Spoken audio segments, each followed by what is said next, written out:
Good evening and welcome to Awakening Wednesday, to a beautiful night of celebrating the voice of Spirit, the voice of the infinite intelligence, and the voice of all that there is.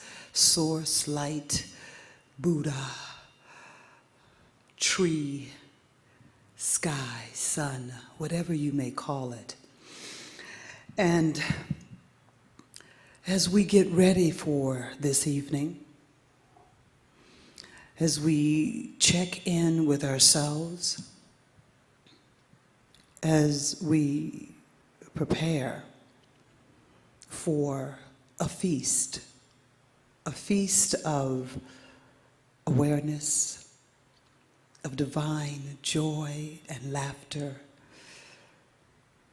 and maybe a little aha. Maybe a little aha. So as we always do, let us get ready and pray in.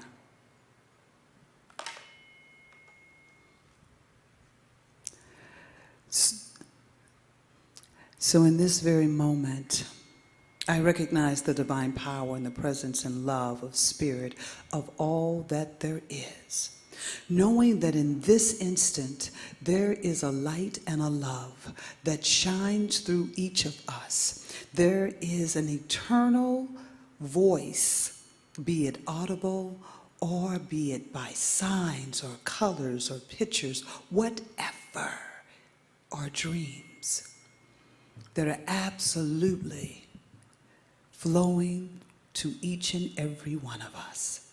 So as we just say yes to the awareness, yes to the divine, let us remember that we are remembering who we are.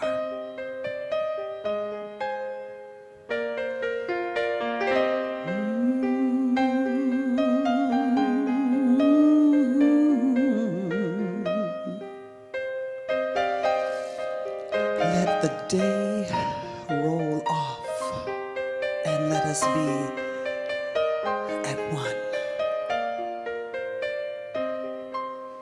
I am remembering who I am.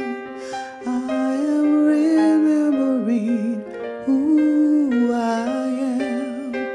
I am remembering.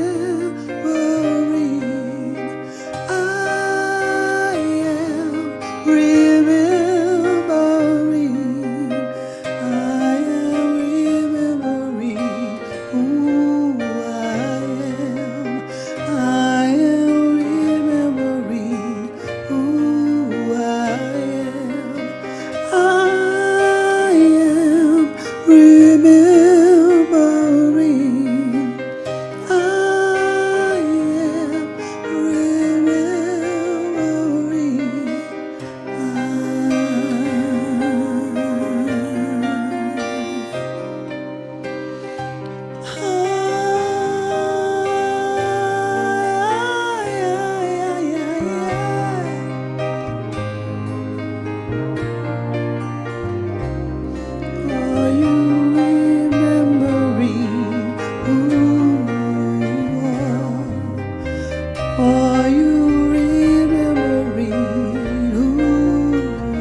So in this moment, as we are remembering the truth of who we are, that this divine truth is always right here where we are and forever, forever with us through eternity.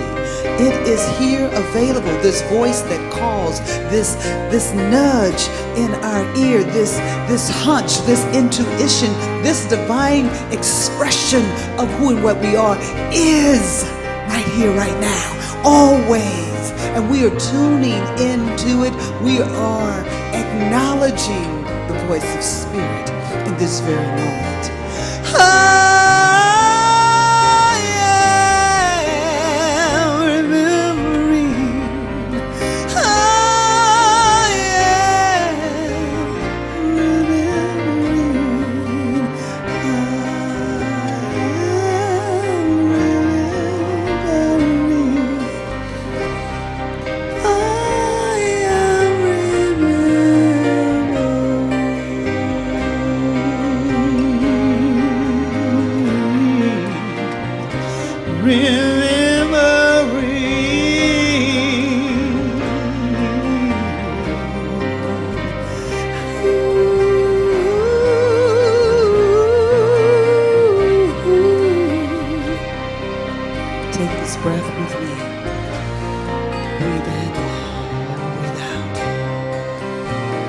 Breathe in the divine consciousness of all that is, and breathe out the awareness that you are available, you are in tune, you are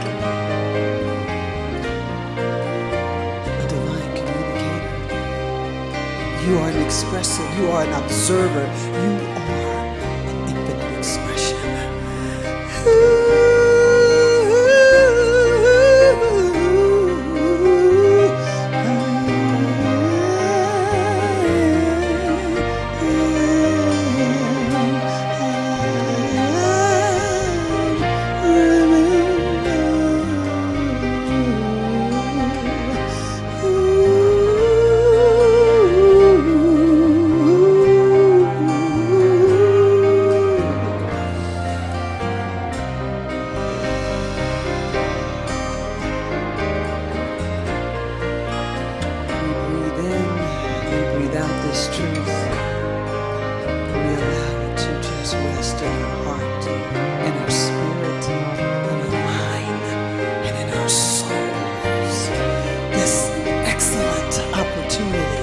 To remember who and what we are, and that this voice, this call is forever, throughout eternity. We can never be without it.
Yummy, yummy, yummy. I am excited to be with you tonight in this way, to talk about listening to the call of Spirit, of God, of Source. It was interesting as I started looking around at how different spiritualities religions, what that means. And biblically, there's a biblical phrase that says, "Be quiet, come with me by yourself to a quiet place and get some rest." And in the Bible, that is Mark 6:31. In Hindu and in Buddhism, a lot of musical chanting is talked about.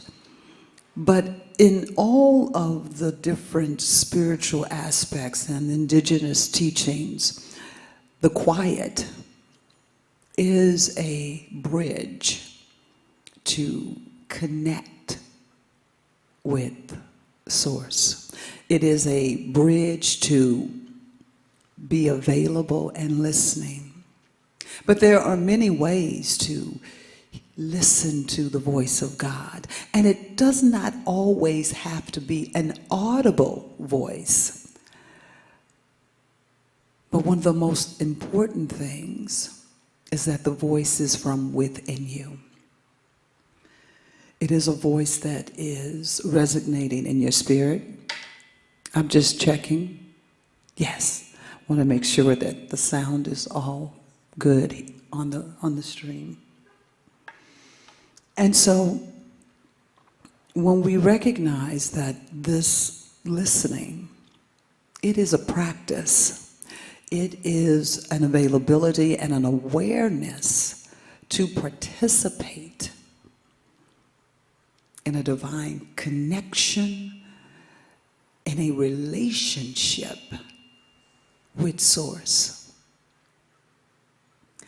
I love that one of the expressions in the Buddhist teaching is Om, that a mantra of Om can take one to another dimension within yourself, to release the world, to release all that is, and to be in this space of divinity, to be connected. Walking in nature, you can reconnect and hear. I'll never forget, I've shared this story a few times, but I'll never forget this because it struck me in such a way. I was hiking into Mescal Canyon, and all of a sudden I noticed all of the beautiful flowers, and what struck me were the colors.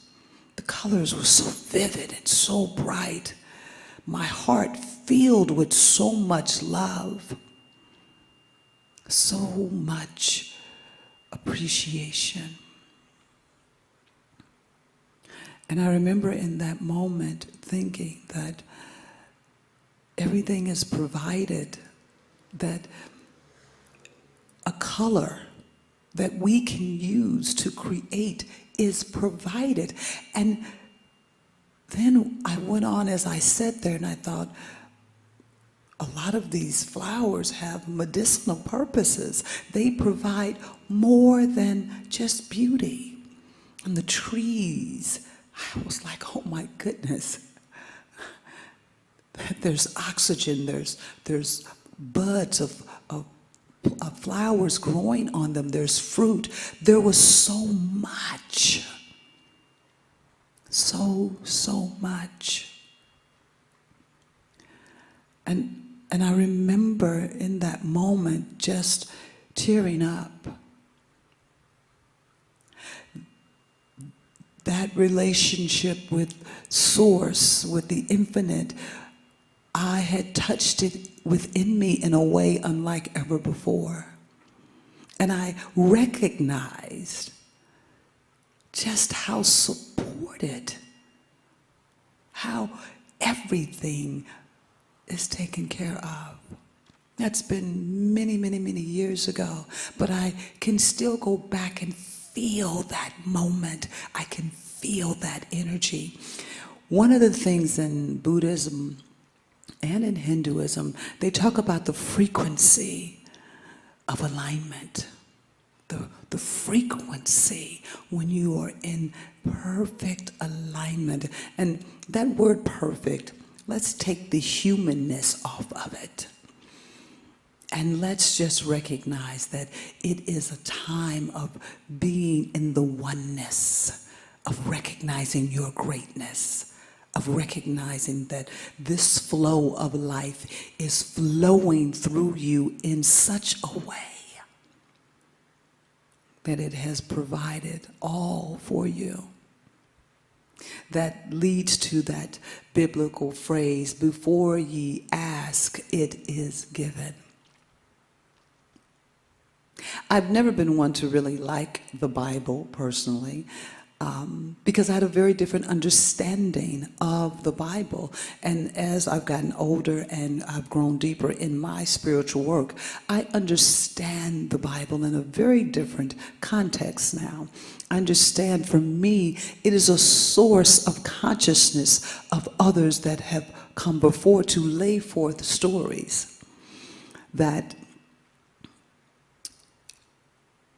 it is a beautiful journey of expression of souls, spirits, coming in alignment with all that is.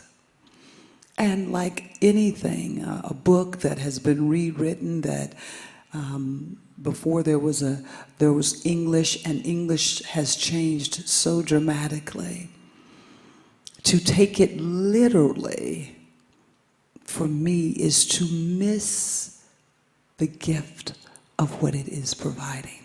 The allegories, the possibility to recognize that the fruits of the Bible can open up a divine conversation within you, within your spirit, within your soul. There's a series on, I think, Prime Video that I'm watching called The Hand of God. And I've noticed that I've been a little irritated by this series. And, you know, one would say, well, just stop watching it. But I don't want to. I want to see what the end is. And so it gives this preface of this, oh, Jesus, help me, this external God, and people listening to the rhetoric in their mind that would tell them to hurt someone, and to say that that is the voice of God.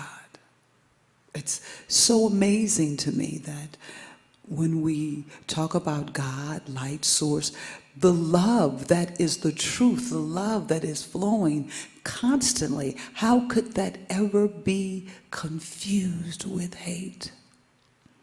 And yet, when we tend to make the deity a human deity,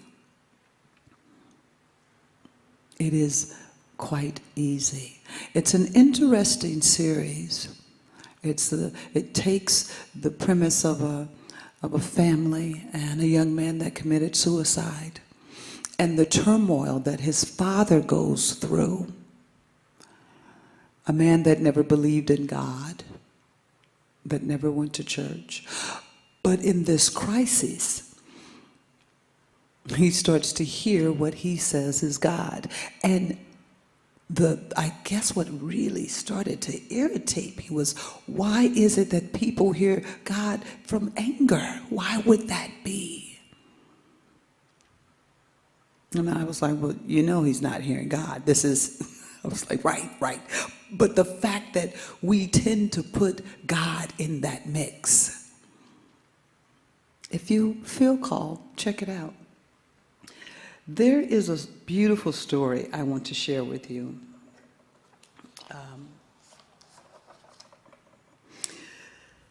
This was a story that was told by a Hindu monk. And it's such a beautiful story, and in such alignment with what we are talking about today, about listening to the voice of God. Before I do that, I want to read this, that it says, Buddhists say the voice you hear in your head is not you. You are the one observing the voice. Where is the voice coming from? Where is the voice coming from?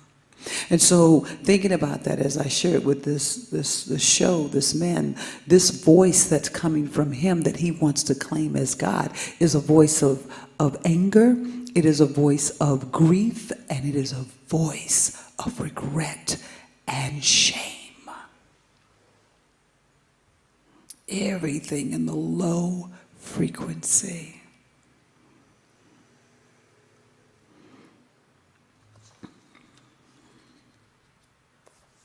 So let me share this story with you. This story is about a blind woman. A blind woman who lived by the seaside. She had a teenage daughter who was illiterate.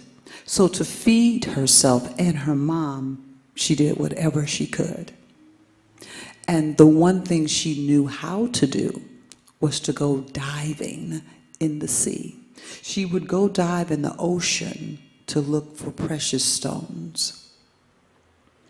And when she found them, she would take the stones to the market to sell them.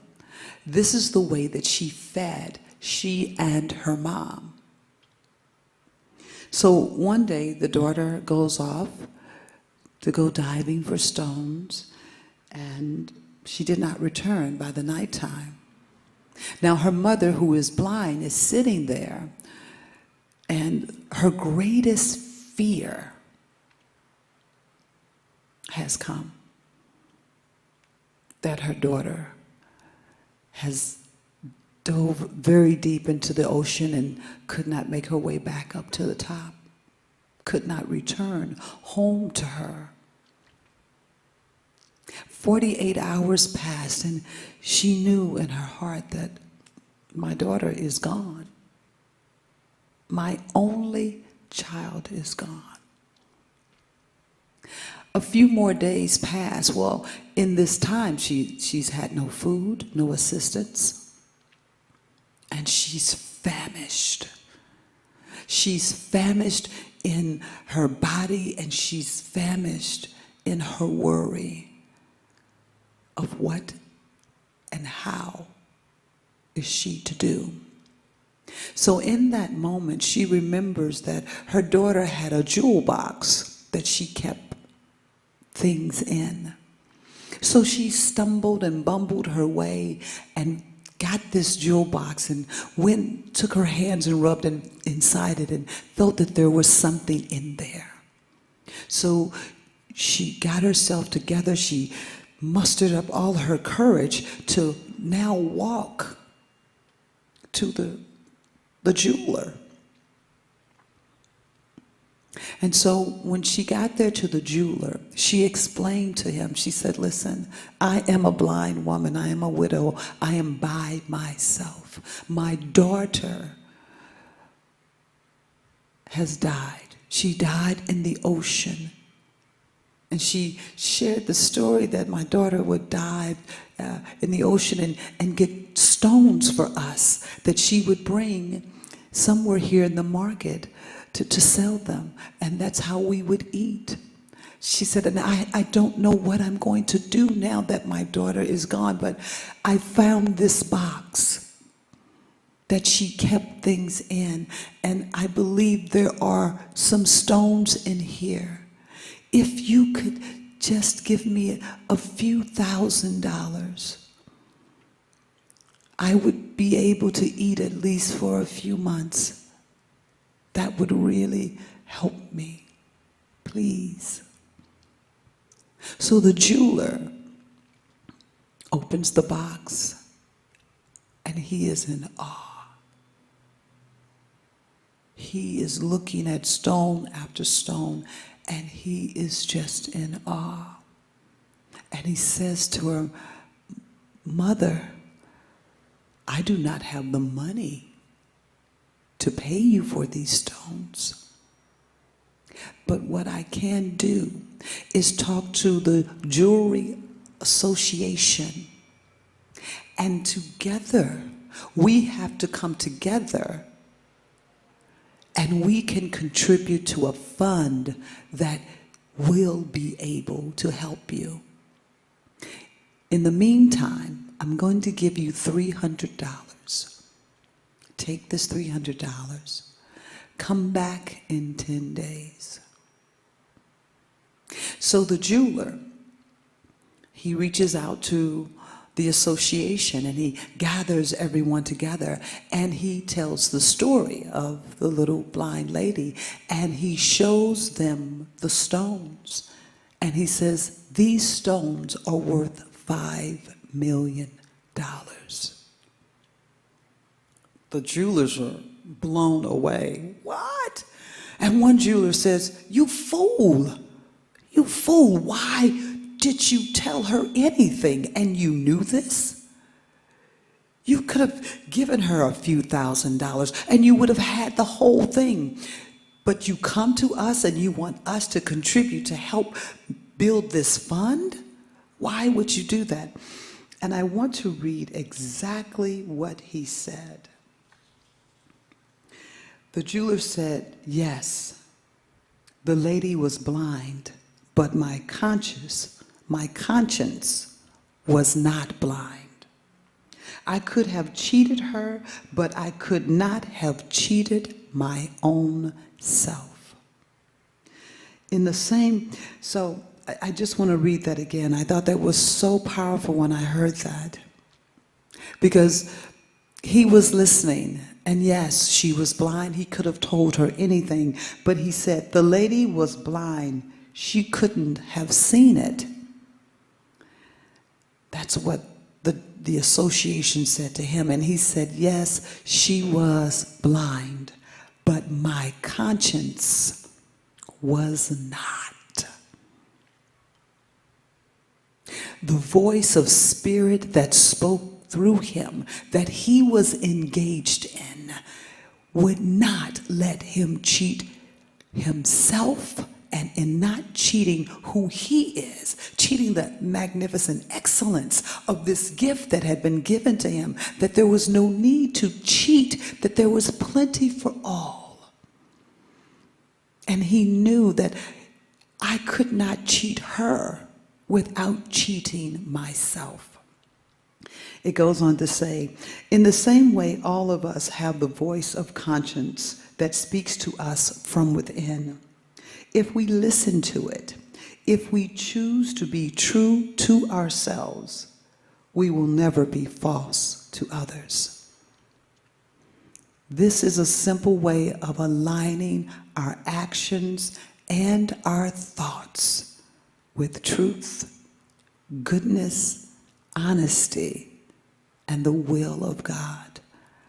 I just feel that in my spirit, that we've all had moments and times in our life, be it sometimes if we're the blind lady struggling to make it through a difficult situation.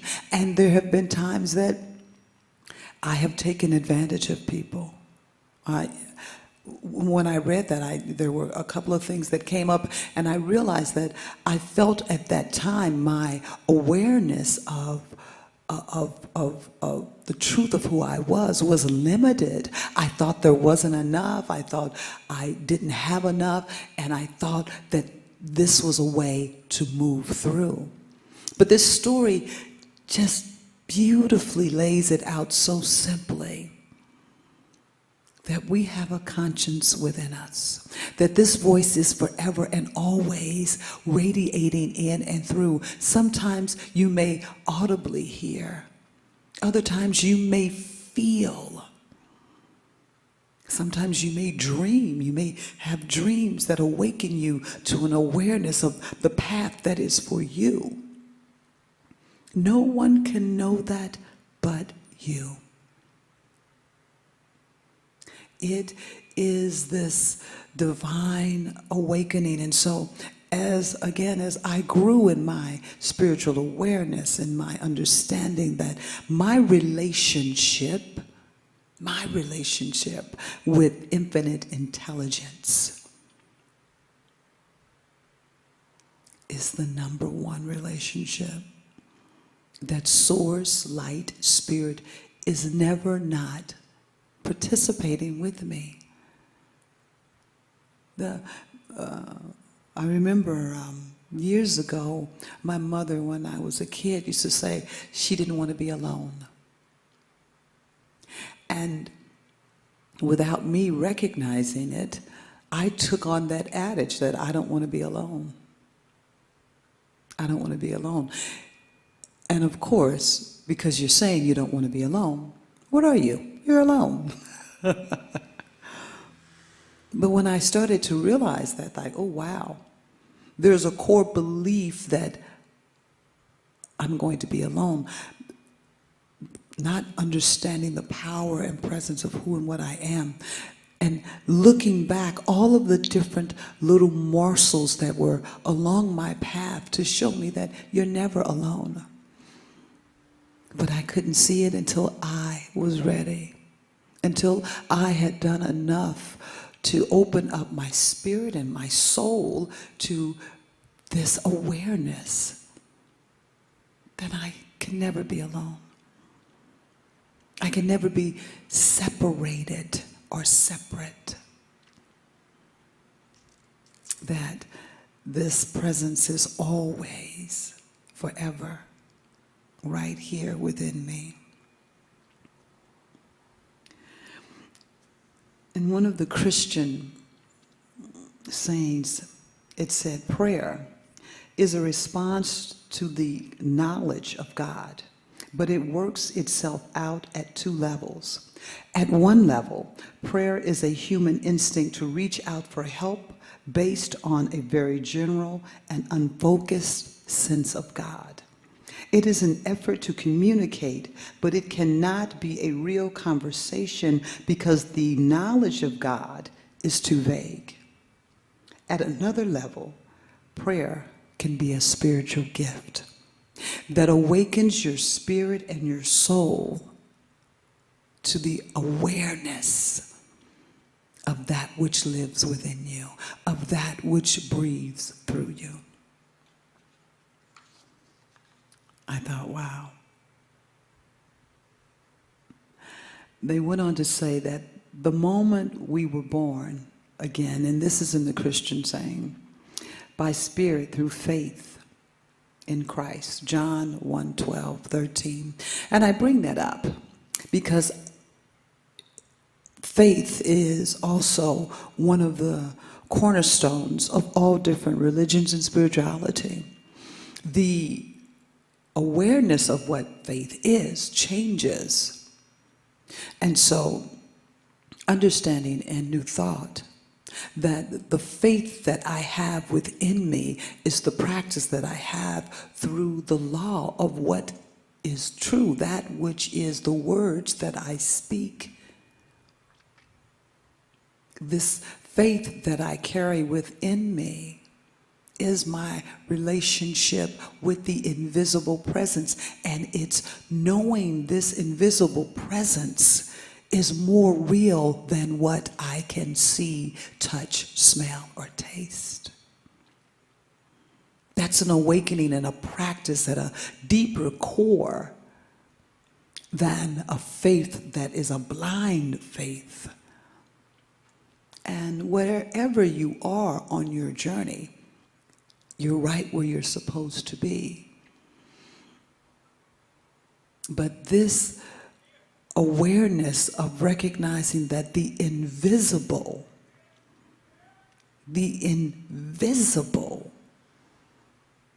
is the real. There is a frequency of vibrating in the invisible realm that allows your spirit to release the external world. And that also means releasing how, releasing when, releasing why. Those are all human external things that have kept me locked in a box. I remember Reverend Michael sharing a story about a woman that wanted to come to one of our conferences. And just like most spiritual centers, we had scholarships for people. And so she got a scholarship. And so she said in her excitement, "Oh, this is great, thank you." She said, "Next year, I'm going to start earlier." And Reverend Michael said, "You mean to tell me next year, 365 days from today, you are saying that you won't have the money?" And it caught her by surprise. We were in class, and she looked and she said, "Well, no, I'm just saying that I'll apply sooner for a scholarship." He said, "You're saying that you won't have the money. You're planting that seed right now. And absolutely, in a year, if that's the seed that you plant, and you will nurture it every time you think of it, you will prepare for it, and you will be right back here again." And the whole class got quiet. Because all of us recognize that we at times were planting seeds that were seeds of lack. We were planting seeds of a belief of lack that was so strong. And so maybe about 3 or 4 minutes, one of the other people in the class said, "Well, is it wrong?" And Reverend Michael looked and said, "Only if your God is limited. Only if your God is limited."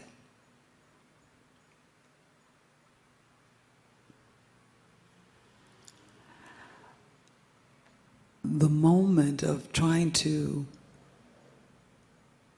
digest that there is a power within me that's so great and that is available 24 hours a day, every day, all day long, was a new awareness. I was not raised from that awareness. I was raised to believe in God, and I was raised in Catholic, and one of my challenges in grade school and in high school for sure, the 1 year that I did in Christian college, I stopped talking about God. But one of my major challenges was the fact that I was told that God is all that there is, but then there was a devil. There was a devil that could compete with all that there is. And so as I've grown and understood, devil, Satan, a missing of the mark, that in an understanding of your relationship with Source, of that which has given birth to you, who do you say Spirit is to you? What do you hear? What do you feel? How are you listening?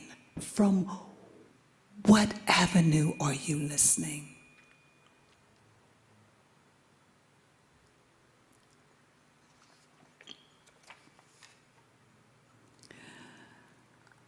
This is a beautiful poem. It says, "The voice." There is a voice inside of you that whispers all day long. I feel this is right for me. I know that this is wrong. No teacher, preacher, parent, friend, or wise man can decide what's right for you. Just listen to the voice that speaks inside. This was written by Shel Silverstein. Thank you for that beautiful, magnificent poem. And thank you for sharing this night with me. And hopefully you are listening to your relationship of how you have or how you can deepen your relationship with Source and how you can hear the voice of God no matter what is going on in your world and no matter what time. I just want to play a little bit of the mantras for you to breathe into this. Just take a moment.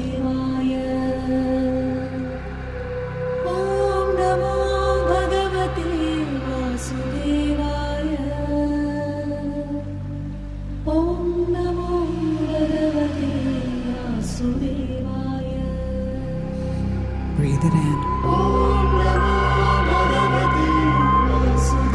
Does not matter if you don't know what they're saying. Just allow yourself to be with this.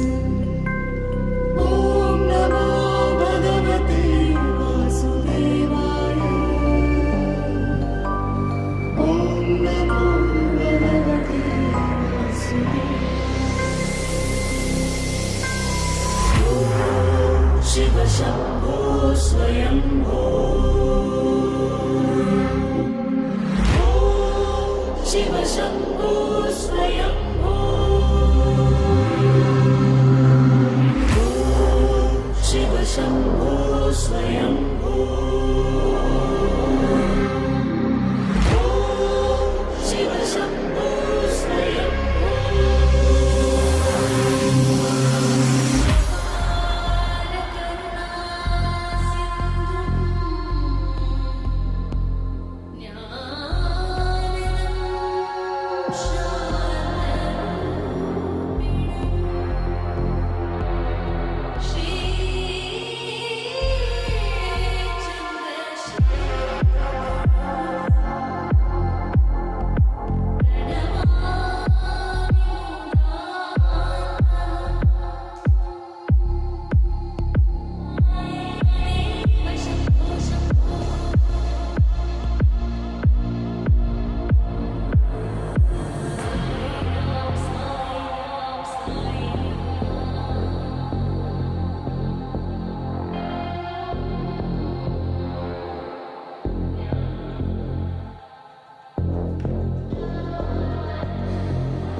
Let your heart be open, that you may go forth and listen to your call of Source, your call of God.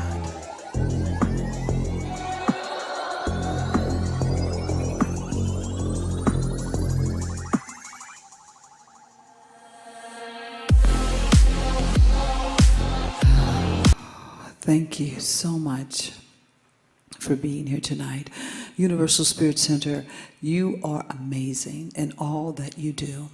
I thank you for your conscious giving, for your constant loving support, to support us in every possible way. And as we are gifted with all of the wonderful things that you bless us with, that is taken back out into the world and given back out. So we thank you. I thank you. We also have Zelle now that you can go online along with all the other ways. And we are closer than ever to our matching fund. You know, we have a beautiful donor that donated $10,000 to match. And so I think we are at 83 or 8,400. So close. So I thank you all for your extra loving and giving. And know that we are sending love, love, love, love, love to each and every one of you. And knowing that all of your good returns to you. I send my love over the mountains.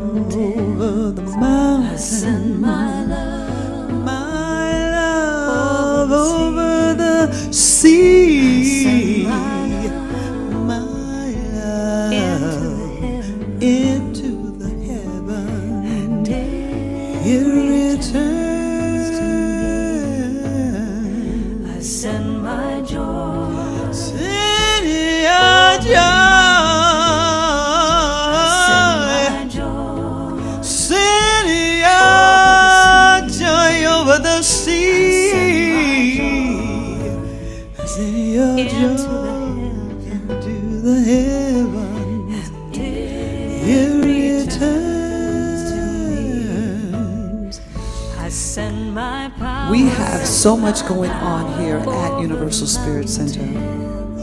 So I want to take this moment and share with you some of the things that we have going on. Breaking bread with us next Sunday on the 18th. I hope you come out after the second gathering. This will be a wonderful time. The Power of Your Word, led by our Reverend Sherry. 8 Thursdays beginning September the 7th. Thankful Thursdays.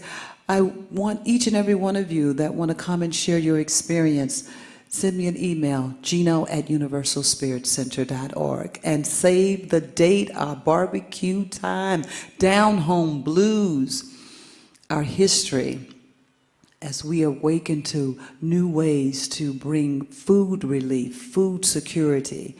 We are looking at the Food System Alliance in San Diego, and it's amazing the work that they're doing. And next Wednesday, I'm very excited about this. We are joining in with United Nations International Day of Peace. We will have a peace and tuning fork meditation online here at Universal Spirit Center at 6:30. There will be peace, prayer, and meditations throughout the entire day of the 21st. And the 22nd is the equinox. So join us online. Bring your energy, your light, your spirit, your presence to this space, and let us come together and pray for peace. The peace to be within our hearts, so that we may bring that peace out into the world. So at this moment now, I just want to take this time to say thank you for being present. Thank you for your loving awareness and attention. And thank you for the gift of you. We are grateful. We are ever expanding and growing, and we are you. So I invite you to share our webpage, our YouTube, Facebook, Instagram, Twitter. I invite you to share that with family and friends. People may be looking for a place of inspiration. We have our Sunday gatherings. The 8:30 Sunday gathering is very meditative and contemplative. That is streamed live on our YouTube, Facebook, and Twitter. And then, as always, we stream our second gathering at 10:30. That is more of a celebratory celebration with our band, and either one that calls to you. We are here. So we invite you to ring that bell on YouTube, to like us on Facebook, and to retweet us on Twitter. So until we have our space again, take the breath with me. I release this divine time and space, for the only thing that is happening is this presence of spirit, is this divine light of source. It is God. So I am grateful. I appreciate the awareness to recognize that in every moment, the voice, the call of spirit is always with me, always with you, always in our world, and always available. I say to you, peace and blessings, my dear children, my divine lights, my spiritual warriors. Peace and blessings.